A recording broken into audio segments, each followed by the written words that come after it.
Coming into the college football season, we kind of knew that Washington was going to have an electric offense. With Michael Penix Jr. returning at the helm at quarterback and a pair of really nice wide receivers in Rome Odunze and Jalen McMillan, Washington was expected to be a high-powered and electric offensive team. Something that many people did not see coming this year was the emergence of a third wide receiver, and that is Ja'Lynn Polk, a player who has been flying up draft boards and a guy who should be taken fairly high in the draft. Where does he rank in a loaded 2024 wide receiver class? But hey guys, if you guys are new to the channel, consider hitting that like and subscribe button. Leave a comment and let me know which players you want to see me talk about in next video, and without further ado, let's take a closer look at Ja'Lynn Polk. In 2022, Polk had decent numbers on the year for the Huskies. He had 41 receptions for 698 yards and 6 touchdowns on the year, which is decent for a number 3 wide receiver.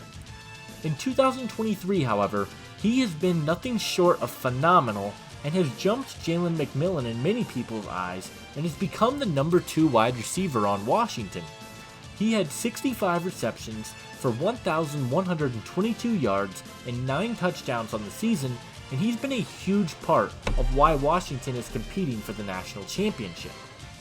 Polk has solid size for the wide receiver position.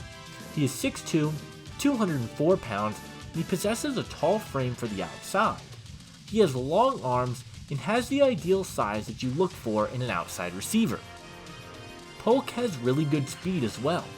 We saw it in the semifinals against Texas, as he was able to just blow by everyone on the opening drive for a big reception. He's going to run inside the 4.4s without question in my opinion, and a player who has his size and speed combination is definitely someone who should be on your radar. He is excellent in the open field, and Washington loved to get him involved in motion, on screens, and trying to get the ball in space because he was able to turn it into a big play. Lastly, I was really impressed with Ja'Lynn Polk's hands. He had incredible soft hands, and I didn't see really any drops from him.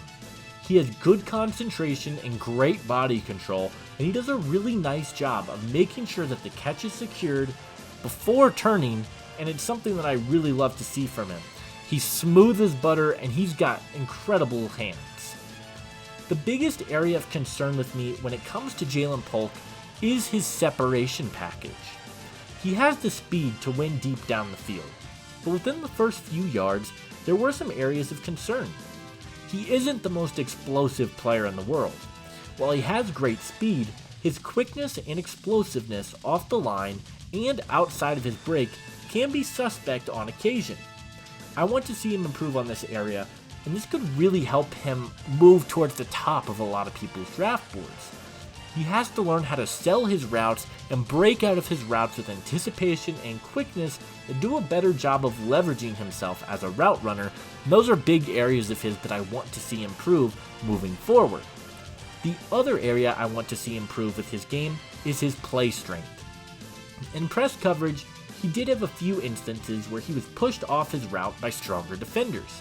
I would definitely like to see that improve from him because I think he has all the talent in the world, and if he could play a little bit more physical and have a little bit more play strength, I think he could be an elite weapon at the next level. Polk is still a really good receiver. I was thoroughly impressed from what I saw from him this season, and he is my wide receiver 10. In a loaded wide receiver class, I think he has shown quite a bit to be a dynamic weapon at the next level. With his hands, with his speed, his size, he's got a lot of the areas that teams are looking for, and he is my number 55 player on my big board. Polk is a very versatile weapon. I think you could line him up on the outside, but he may even be used as a dynamic big slot weapon at the next level, which I also think he could be a really good player at. He needs to go to an offense that's going to get him the ball in space and utilize his best ability and his speed, maybe with pre-snap motions, and try and get him the ball and let him turn on the jets. My player comparison for Ja'Lynn Polk is a less physical version of Chris Godwin.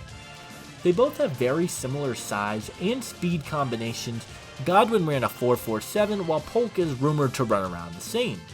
They're both really good athletes, and Godwin is a bit stronger at the moment than Polk.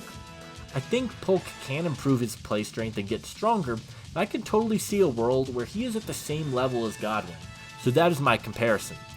Coming up with a comp for Polk was really difficult. I've seen some comparisons from Mohamed Sanu, which I think is really good, but he's a really unique athlete, and there's not a lot of players like him in the NFL. Ja'Lynn Polk offers a lot for a team. He has a very nice athletic profile, and he still has quite a bit of room to grow. I think he is going to be taken higher than many are expecting. I think with a really good showing at the draft combine, he could be a late riser, but ultimately, I think Ja'Lynn Polk is going to be a top 50 pick in the 2024 NFL Draft.